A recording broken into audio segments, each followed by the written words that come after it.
overgrep som skjer i Fosen, viser at ingen er trygge, selv ved en dom fra Høyesterett. Min, din, vår rettssikkerhet er truet.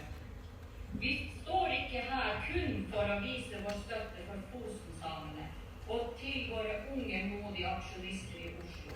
Vi står her for at vi alle skal ha en trygg rettssikkerhet. Vi står her for at menneskerettigheten skal holdes, ikke brytes, ikke krenkes eller tråkkes på. I dag er det Fosen-samenes rettigheter som er blitt brutt. I morgen kan det være dine. Og vi skal bli respektert og akseptert av storsamfunnet. Og ikke minst skal vi få tilbake det som vi har krav på. Vi har rettigheter til.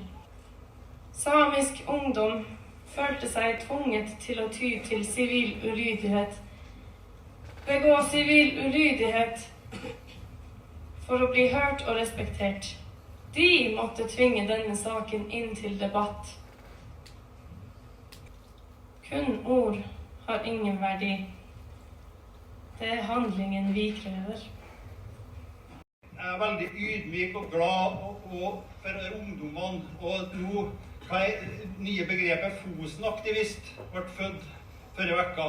Fosen-aktivistene har satt hele regjeringen i spill. Nå hører Støre etter, men hvor godt hører jeg? Det lurer jeg på. Og hvor godt hører andre av kameratene hans? Her med menneskerettighetsbrudd, er ikke det noe som er absolutt? Skal man ikke høre etter da, når det er et menneskerettighetsbrudd? Er det noe mer å forhandle på? Jeg blir litt shaken når jeg hører kommentatorer både i nasjonale medier og andre plasser og politikere som sier at nei, men det er så viktig her med energiproduksjon på Fosen. Vi kan ikke ta ned her, vi kan ikke stille det tilbake, det går ikke an. Jaså, ja. Miljøt Otsparkagatan virrivuoda ja Waikevähtun vuoda Westa. Virrivuota ja Waikevähtun vuota han tuolvuja tai nuorai uslui aksjunna tuolla, kui mihki iera aapuhan. Ja täältä fick min vuotnuhit. Miisla mai otsvastaus katsu maailme pähkällä seutamis. Miisla mai otsvastaus addi hietnami tuona energii. Mutta lau huikalas höyret. Min ere arpiviirulas hietnami adde. Lau huikalas käyret at miikalkt luoklit ja jaukadi ejamet ialahuusa kulttuura. Min varksai tatussin takt. Misla Danieli Orhas pachil oksilot jaakibarku. Ja taita varksaide maitai la chatnun era varksaid. Luette eisevältie kola halk miennu tehtäi konsessuuna äsi. Mer luetterstadt. 4 reinbeitedistrikt i Øst-Finnmark. Det er Spirtagaisa, Spirtanjarga, Tjorgasnjarga og Leiskottar reinbeitedistrikt. Urettferdighet og urett, det var det som gjorde at ungdommene dro til Oslo for å aksjonere mot en høyesterettsdom som ikke ble fulgt. Jeg vil takke de her ungdommene. Fosendommen slo jo fast at man ikke kan bruke grønn kraft til å bryte, som en brekkstang til å bryte menneskerettigheter. Vi kjenner jo også på en urettferdighet og en usynliggjøring av det som vi bidrar med til fellesskapet. Vi har over 90 årsverk i våre 4 reinbeitedistrikt, og det er over 400 reineiere i de her distriktene. Hva med våre arbeidsplasser da? Hva med de arbeidsplassene i reindrifta som også er knyttet til andre arbeidsplasser? Reindrifta bidrar jo til sysselsetting her i Karasjok, Kautokeino og mange andre plasser. Hva skjer med kulturen og språket her i Karasjok? hvis reindrifta, som en slags sånn hjørnesteinsnæring, blir borte. Og folk må begynne å flytte herifra. Er det sånn at vi ikke er mennesker? Er det det de forsøker å si til oss? For at hvis det er sånn at urfolksrettigheter ikke er menneskerettigheter, ja, da er det ikke bare den ene konvensjonen som myndighetene har brutt. Da kan det godt hende at de også har brutt med andre menneskerettighetskonvensjoner. For eksempel FNs rasediskrimineringskonvensjon. Denne TSV-bevegelsen dere, som jo betyr at vi jobber for det samiske og mot fornorskningen, som har vart over 100 år. Og takket være våre godeste NFR-ungdommer har kampen fått en. Vil du at vi skal fortsette å befolke disse områdene våre her oppe? Vil du at barna og barnebarna våre også skal bo her? Ja? Det må du. Da må du og dine høre på dem som bryr seg om disse områdene. De som vokter dem. De som vil sikre en natur som gjør det levelig for folk å bo og overleve her. Også på tradisjonelt vis. Et godt liv ifølge FNs Human Development Index for livskvalitet, som vanligvis måles i folks utdanningsnivå, inntektsnivå og levealder. Jo høyere score, dess bedre liv. Men ifølge en rapport fra Arktisk råd, basert på en undersøkelse blant urfolk og andre som velger å bo her oppe, så handler det gode liv i Arktis like mye om det å sikre gode vilkår for å kunne bruke og kunne ferdes i naturen. Det er viktige verdier for et godt liv. Disse livsformene krever rett til selvbestemmelse. En rett som gir frihet og også ansvar for å skjøtte omgivelsene. Også den kulturelle kontinuiteten utgjør noe av det gode liv. Det at kunnskapen og overlevelsesevnen som våre forfedre besittet, blir videreført og tatt på alvor av myndighetene.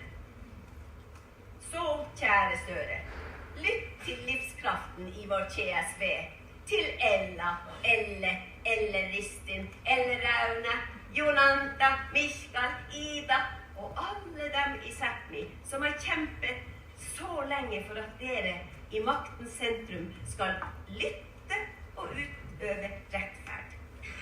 Deres stemmer er i fjellene, i vannene, i fjordene, i fisken, i reinen, i multebæra og alt som vokser her. De vil tyne, utnytte og tømme, for så å fatte fjellene øde uten liv. Vi er ikke imot utviklingsstøret, men all utvikling må følge visse premisser, slik at våre stemmer tas med i beslutningsprosessene. I disse prosessene danner også våre tradisjonelle kunnskaper kunnskapsgrunnlaget for beslutningene. Å frata oss retten til medbestemmelse kan medføre at beslutninger tas på feil grunnlag, noe vi smertelig har fått erfare. Ungdommens urokkelige tro på kamp, på en fredelig aksjon, har løftet frem samiske interesser til et nytt nivå. Statsminister Støre, la du også merke til den fredfulle, høyst verdige måten de aksjonerte på. Rettighetene vi kjemper for. Vi er enormt stolte av det de gjorde, og det de fikk til. Vi forventer at du, statsminister, for framtiden sikrer prosedyrene for de bestemmelser som tas, slik at Norge slipper å bli stemplet for grove menneskerettighetsbrudd, og unngår å måtte kompensere med avbøtende tiltak. Ungdommen har gjort sin store tjeneste for Sápmi, men ikke bare for Sápmi, men for Norge. Nå kan Norge reise seg og gjøre de riktige tingene i riktig rekkefølge. Deres aksjon står det respekt av. De har i beste TSV-stil vist kjærlighet til folket, til landet og til en framtid i bærekraftige områder. TSV.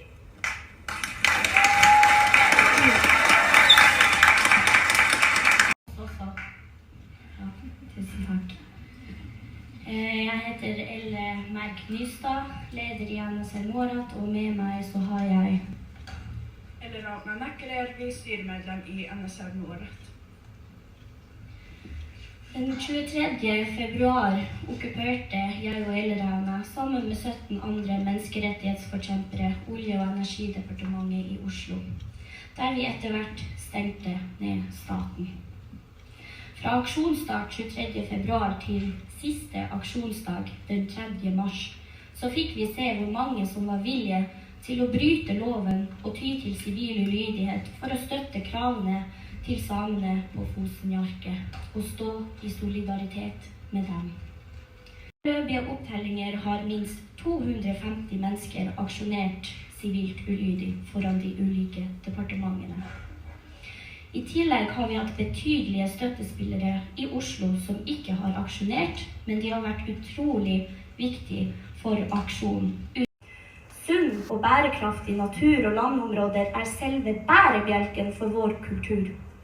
Uten naturen, uten landet vårt, er vi ingenting.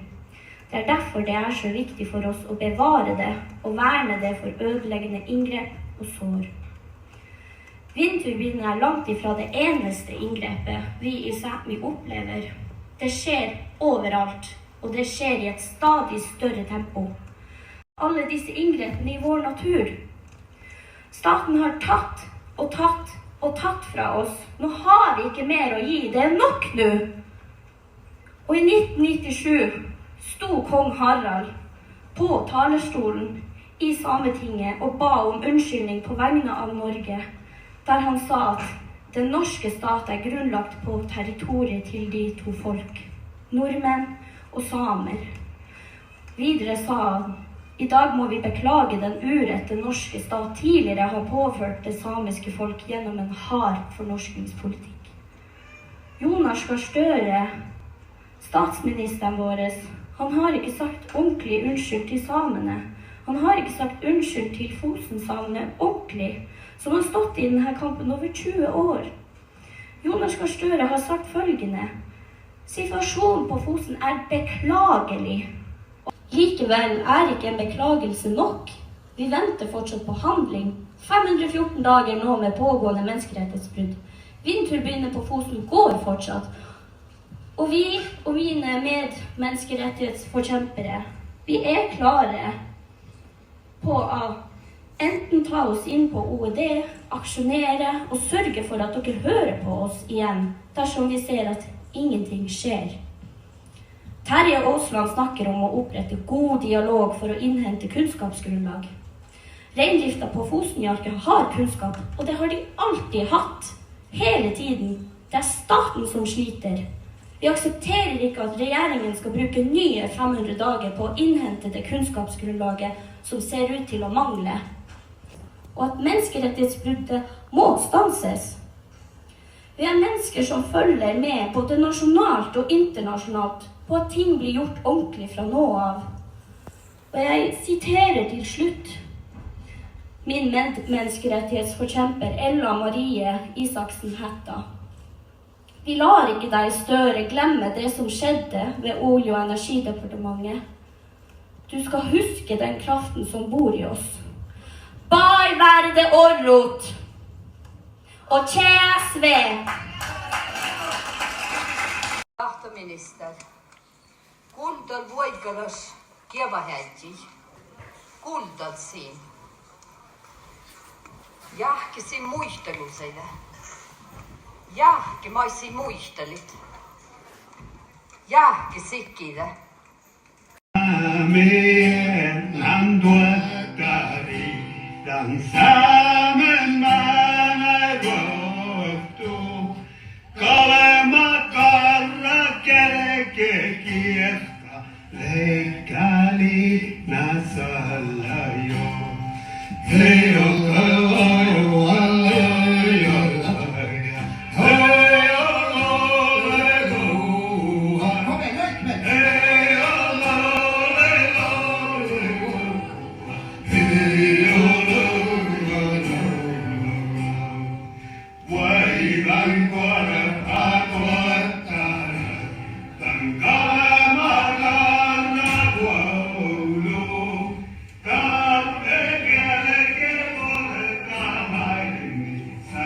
vi